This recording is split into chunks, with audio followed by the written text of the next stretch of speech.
Hello, it's Jeanette Brown here. I have a secret. I've had this secret virtually all my life.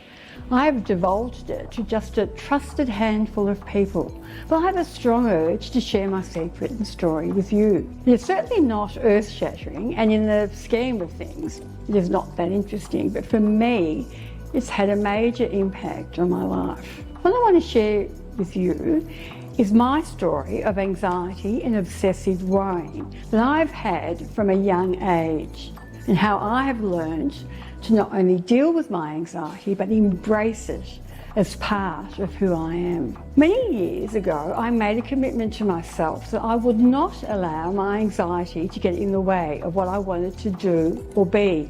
It hasn't. What it has helped me do, though, is learn more about myself, understand my triggers for stress and anxiety, my patterns of behaviour. It has sent me on a journey, learning and incorporating some life-changing strategies. I am by nature a hypervigilant and careful person, and to be honest, I'm comfortable with that. I'm also analytical, which has been positive in my leadership roles, but not so good when my stress and anxiety is high. A wise person told me many years ago that when my anxiety is high and I'm worrying about things I would not normally worry about, it is my brain's way of diverting and protecting me from worrying about the really important and significant issues I may have.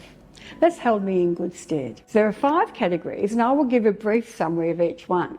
My first one is finding joy in movement and in nature.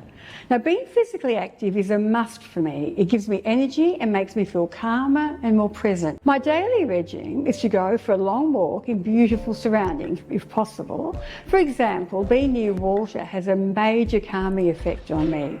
I sometimes go bike riding instead to give myself variety. I do Pilates most days, and since the pandemic, like many others, I have got used to exercising at home. Another activity I just love and do every day, and that is dancing. Now, Kelly McGonigal, a well-known author and health psychologist, in her latest book, The Joy of Movement, makes a compelling science-based argument to illustrate why movement is integral to both our happiness and our humanity.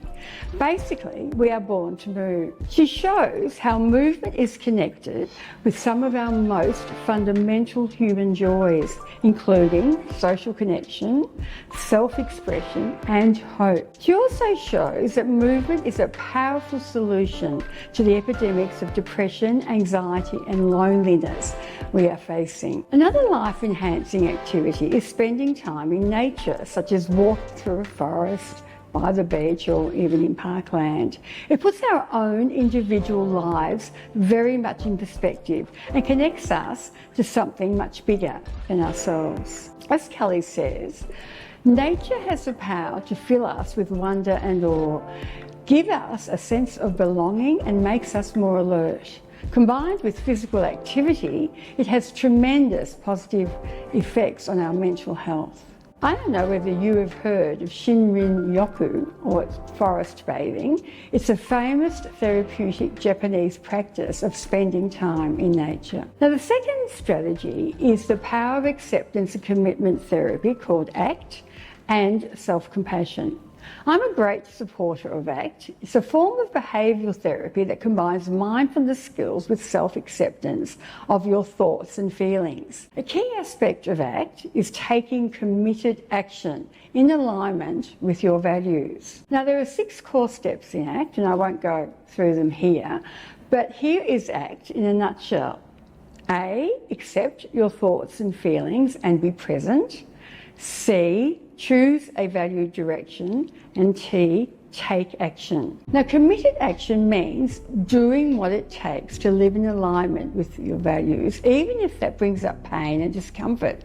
It's the ability to be present, open up, and do what matters. Part of acceptance is also being kind to yourself and practicing self-compassion. We are so ready to berate ourselves when things don't go to plan. We can really be our own worst enemy. However, What we need to be is our own best friend. When the inner critic is in full throttle, take a step back from those unwanted thoughts. Treat yourself like you would a good friend. Be compassionate to yourself and accept yourself fully. Now, in ACT, true success is when you are living a values-based life, being fully engaged in the present, no matter how you are feeling, being kind to yourself, and be fully open to your experiences.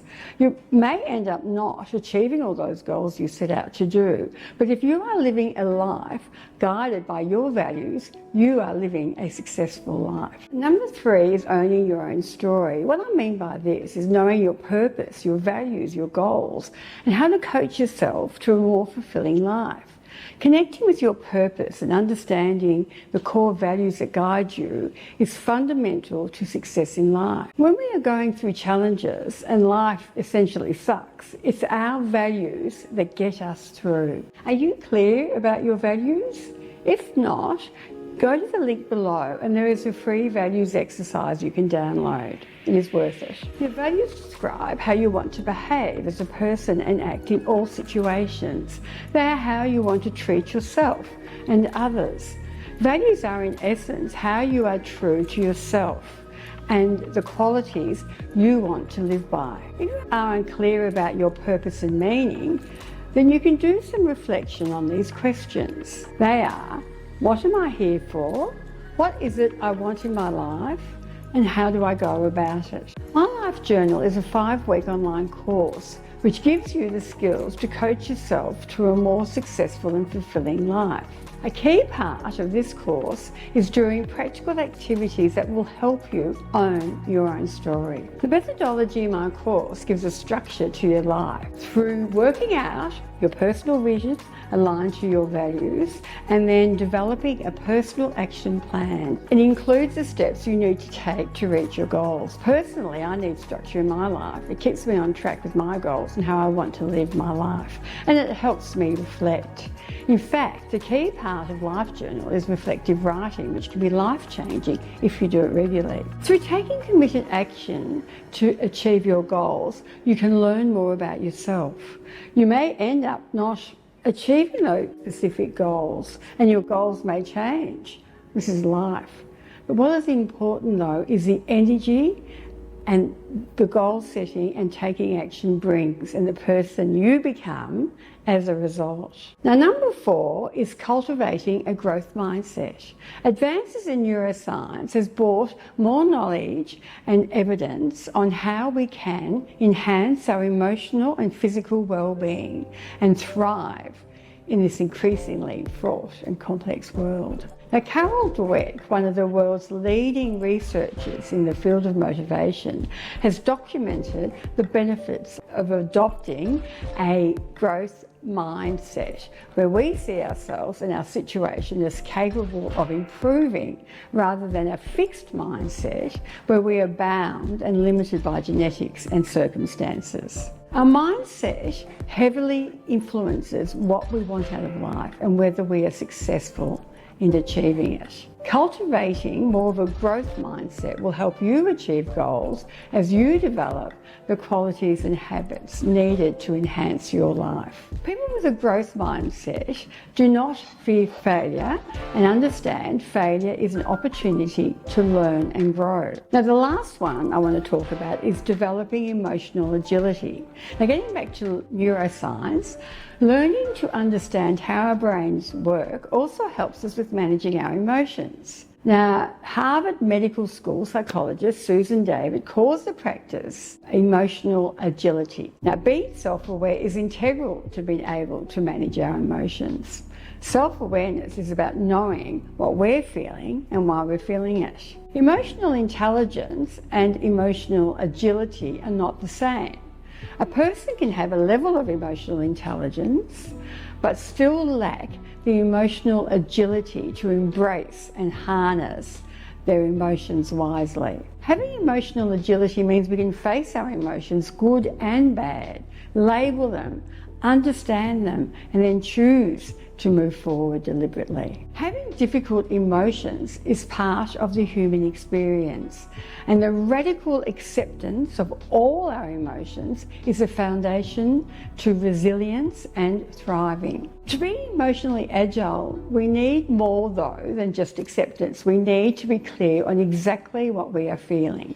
Being able to label accurately the different emotions we have and describe them is essential for our emotional agility. We are not our emotions, we feel emotions, we own our emotions, they don't own us. In her latest book, Atlas of the Heart, Brené Brown, a well-known researcher and author, says the ability to precisely name feelings is a crucial skill, especially now in this world we are in. Brown and her team found that on average, people can identify only 3 emotions as they are actually feeling them, and they are happiness, sadness and anger. In her book, Brené Brown describes 87 different emotions, pointing out the distinctive features of each, suggesting responses and encouraging people to examine themselves. So I recommend you read the book. So there you have the 5 strategies that I believe are essential for us to be resilient and thrive in this world,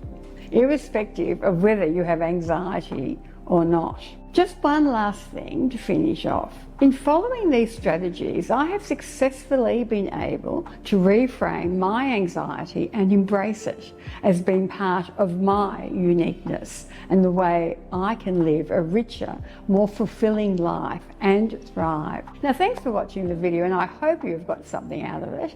I have a couple of links below. One is for my Life Journal course, and the other link is for the free values exercise that you can download.